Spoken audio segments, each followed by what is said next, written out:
برج الثور من 12 ل 18 ان شاء الله من شهر يوليو.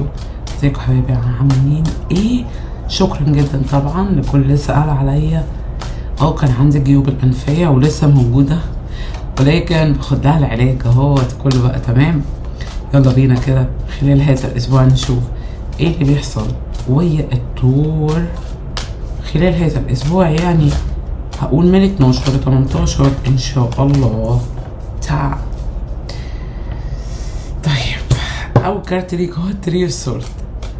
طبعا القراءة عامة طبعا قد لا تنطبق على الجميع، لكن اذا شعرت وكأن القراءة تنطبق عليك ثور، عليك صندوق الوصف، هناك هتلاقي القراءة المكملة لهذه القراءة. طيب اول كارت نازل للثور هو التري اوف سورد. ليه بقى؟ مش عارف، حسيه كده ربما يحمل بعض التفسير. الستور كانت امنيتك في شيء معين، توف وان انتظرت الشيء ده اللي هو شايفة ان هو دي علاقة بحد بشخص، ولكن ماشي 8 of Pentacles 5 of Cups.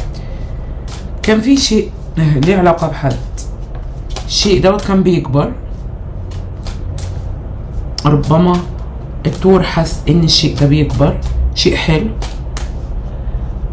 كان في امل تشعر بيه انت جراء هذا الشيء، كنت عاوز الشيء دوت يكبر اكتر، لكن مش عارفة فجأة واحدة حسيت بان في تريف سورد.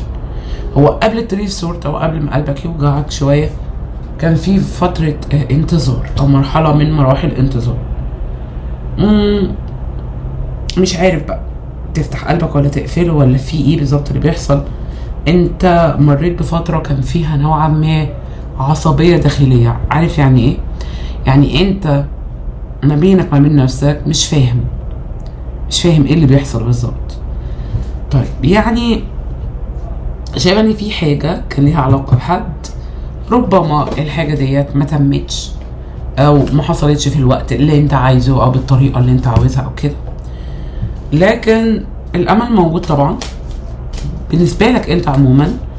لكن في حاجة كده حسيت فيها بنوع من انواع الخسارة نوعا ما. طيب شغال على نفسك دلوقتي، بتحاول تطلع من الطاقة اللي الشخص دوت حطك فيها او حاجة. اوكي تعالى كده نشوف كارتك تاني هيقول لنا ايه من 12 ل 18 يوليو. برج الثور الناين اوف سورد، هانجت مين، 9 اوف بنتكلز، الفايف اوف بنتكلز، 7 اوف سوردز، الهاي بريست. مش وحش، طاقتك حلوة، طاقتك فيها امل كبير قوي لشيء جاي. صحيح ممكن تكون شايف ان لسه الدنيا واقفة شوية ربما في حياتك الشخصية العاطفية، وحاسس بان يعني الخطوة نوعا ما لسه تقيلة حبة، لكن ده مش بيمنع الطريقة اللي انت بتفكر بيها اتجاه نفسك واتجاه الشيء اللي انت عايزه لنفسك خلال مثلا الفترة الجاية. طيب ده حلو، لاني نوعا ما شايفك بتحذر وبتفذر كده في طاقة حد، انت حس ان الحد ده في تساؤلات او سؤال كبير قوي او علامة استفهام كبيرة قوي تخص الشخص ده من جواك ليه او اتجاهه. يعني في حاجات كتير عايز تعرفها عنه، مش عارفة ليه حاسة ان الشخص ده مش مديك الفرصة انك تسأله او انك تتفاهم معاه في حاجة. ده ما منعش الثور من انه يقف على رجله، منتهى الحكمة في تصرفاتك وفي طريقتك في حياتك يعني عموما خلال الفترة ديت. في حاجات بتحس انك بتحققها لنفسك بتكون مبسوط، على قد ما في مشاعر كانت بدأت تتبني اتجاه شخص او تكبر اتجاه شخص، حسيت دلوقتي بتوجه كل المشاعر دي اتجاه نفسك.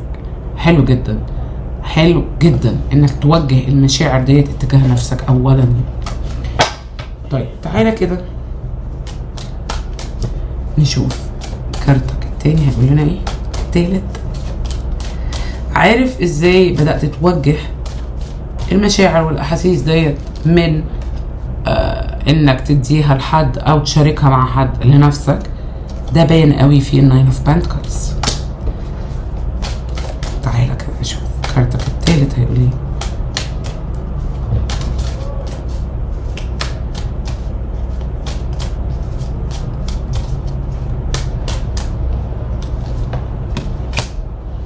Six of Wands، حد بيعمل لك خطوة. King of Cups، Page of Swords، طاقة جديدة. Justice، في حب، في طاقة جديدة. Eight of Swords، في حب او في موقف بيحصل فيه شيء جديد، يا اما ما بين الطور وما بين شخص جديد، يا اما ما بين الطور وما بين شخص هو بعيد عنه دلوقتي. الا اني حاسه في طاقه لسه متواجده ما بينك انت وشخص انت بتعتبره طلع من حياتك، او مش متواجد دلوقتي في حياتك، او ما تقدرش تتعول عليه كطاقه تبني بيها في حياتك الشخصيه او حاجه زي كده، لان هو بعيد دلوقتي وانت حس ان هو بعيد. واحساسك دوت هو ممكن يكون الشيء اللي مخليك بتقول لنفسك هو انا ليه لحد دلوقتي لسه بفكر في الشخص ده، او ليه الشخص دوت في دماغي، حاجه كده يعني. انت تشعر وكأن الطاقه اللي ما بينك انت وهذا الشخص هي طاقه سامه، الا انها مش كده. هو اللي الظروف فرضته عليك انت وهذا الشخص هو الشيء السام، لكن انت والشخص دوت ما بينك وما بينه لا، العلاقه مش سامه خالص. ولكنها زي ما تقول كده في الصمت شديد.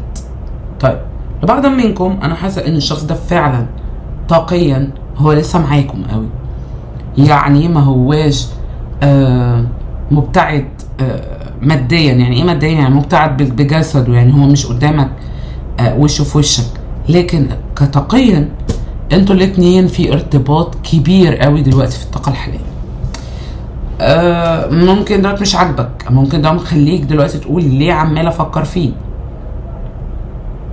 بس وكأن كده الطاقه دلوقتي بتقول لك ان ده فير قوي او عادل قوي الشيء ده اللي هو انتوا الاتنين بتفكروا في بعض كده. ربما في وقت من الاوقات كانت العلاقه دي كانها صداقه، او كأن انتوا الاتنين شايفينها في محيط الصداقه، الا ان من جوه ربما من جواك ومن جواه كانت العلاقة ديت رايحة في مكان اسمه زواج، خطوبة، حاجة كده بينك انت وهذا الشخص على فكرة. يعني ده لبعض منكم يعني. تعالى كده نشوف كارتك الرابع. هو ده ممكن اللي مخلي طاقة الشخص دوت لسه متواجدة معاك. انتوا الاتنين كنتوا بتفكروا في نفس الشيء في وقت من الأوقات.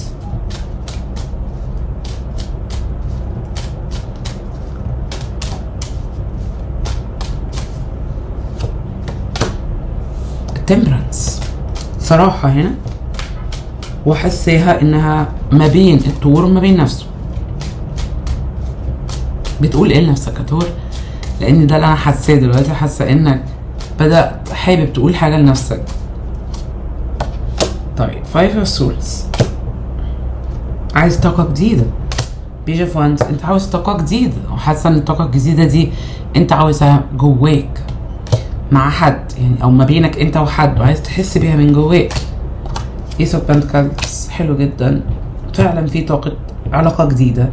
ربما العلاقة دي بيبقى فيها حب، بيبقى فيها خطوبة، بيبقى فيها التزامات، في حب. وهنا اقدر اقول للطور لبعض منكم الحب دوت هو منك اتجاه شخص جديد تماما. ده بناء على البيج اوف وان، وبناء على الايس اوف بنتكلز. العلاقه ديت بيكون فيها علاقة يعني هي لبعض منكم. لو الايس اوف بنت كان منزلش هقولك لبعض منكم هو علاقة جديدة مع شخص جديد تماما، وده فعلا موجود. لكن مش بس كده، لا ده كمان في ايس اوف بنتكلز.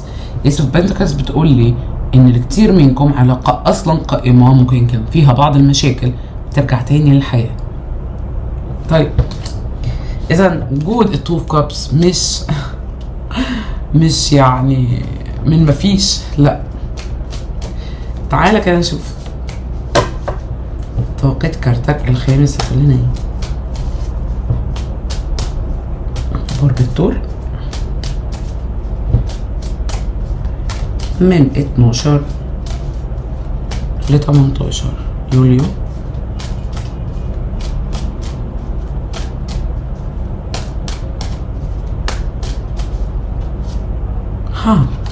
كوين اوف كابس حلو قوي، فتح قلبك قوي، دي طاقة جميلة جدا.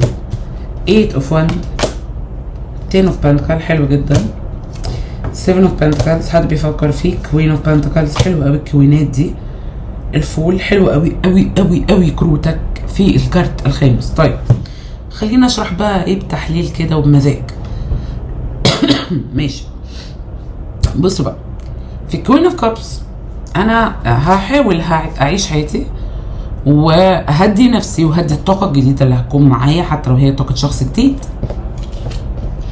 حتى لو انا لسه متضايق من خبرة علاقة فاتت او من خبرة حاجة ضايقتني. ده لو العلاقة جديدة تماما. لكن لو العلاقة متواجدة بالفعل انا هحاول انسى المشاكل اللي ما بيني انا وهذا الشخص وهفتح له قلبي، ومش هفكر في المشاكل، انا هفكر في الاجواء الحلوة اللي كانت بيني وبينه. وده لاني عارف ان الشخص دوت بيفكر فيا ومش عاوز العلاقة تنتهي. هنا تفكير 100% حكيم، زي ما ظهر لك كارت الهاي بريست. فول كوين اوف بنتكلز، انا ماشي صح، ممكن اكون جريء، ممكن يكون شجاع شويه، ممكن دوت يكون غتت قوي، غلس قوي، انك تكون شجاع قوي وجريء قوي في لحظه انت محتاج فيها انك تكون في توازن، او لازم يبقى في توازن في حياتك. بس بتحس بده، تحس ان انت لازم تكون اكتر جراءه عشان تتصرف بطريقه سريعه اتجاه الشيء اللي انت عايزه. ده معاكس، ده يعني طاقه كوين اوف بنتكلز معاكسه لطاقه الفول. طاقه كوين اوف بنتكلز الشخص اللي عاوز يفكر بقى بتوازن كده وبحكمه وبالعقل. طاقه الفول هو شخص ما بيفكرش الا بقلبه، بس عشان تبقى عارف يعني. شوف هقول لك حاجه حلوه. الثور تقريبا هو البرج الوحيد اللي رومانسي قوي، حساس قوي. هو الثور ممكن يكون اطيب برج ما بين الابراج كلها على فكره في الطيبه، ولكن الثور لما بتحكم عليه الظروف بيبقى قاسي قوي تجاه نفسه، في التفكير، حتى في التدبير.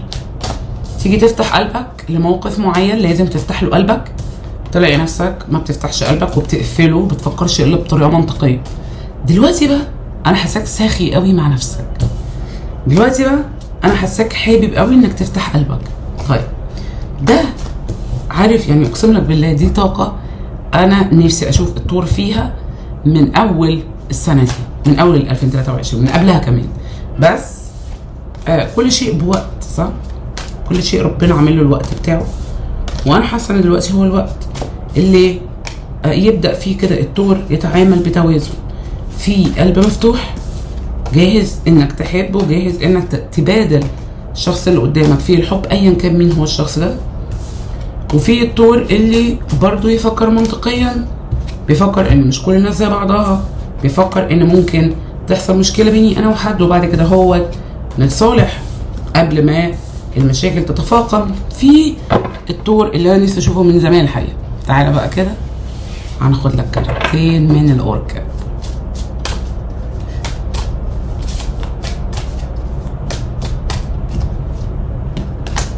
emotional intimacy. تمام. اول كارت بيقول لك I'm afraid to truly open up to you. في حد عايز يفتح لك قلبه وعايز يفتحه لك قوي بس خايف. being raw and authentic with my emotions is something I'm still working on.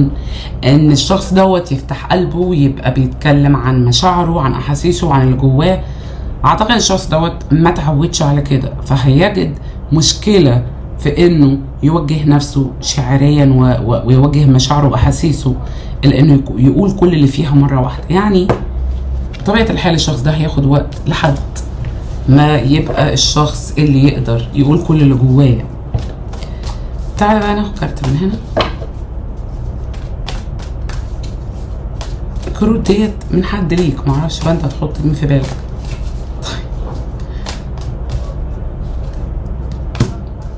I want to tell you how I feel. في حد بيقول لك انه عاوز يقول لك هو حاسس بايه. تمام. بشكر تور جدا، اشوفكم باذن الله الاسبوع القادم. بيس. سايلنت.